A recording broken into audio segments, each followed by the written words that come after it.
একটা না বলা ভালোবাসা, যা প্রতিদিন একই সময়ে এসে দরজার সামনে দাঁড়িয়ে থাকত।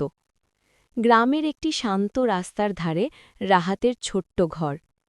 প্রতিদিন বিকেলে সে দরজার সামনে দাঁড়িয়ে থাকত, কারণ ঠিক সেই সময়ে একটি মেয়ে প্রাইভেট পড়তে যেত।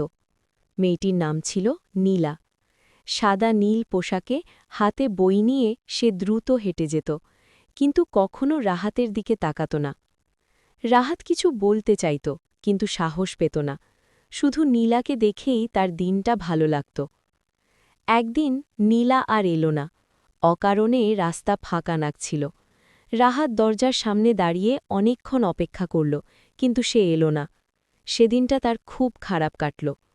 পরের দিন নীলা এলে রাহাত আর নিজেকে থামাতে পারল না। একটু সাহস নিয়ে তার দিকে এগিয়ে গেল। প্রথমবার নীলা থামল, মৃদু হেসে বলল, ধন্যবাদ, কারণ রাহাত তার পড়ে যাওয়া বইটা তুলে দিয়েছিল। সেই ছোট্ট মুহূর্তটাই বদলে দিল সবকিছু।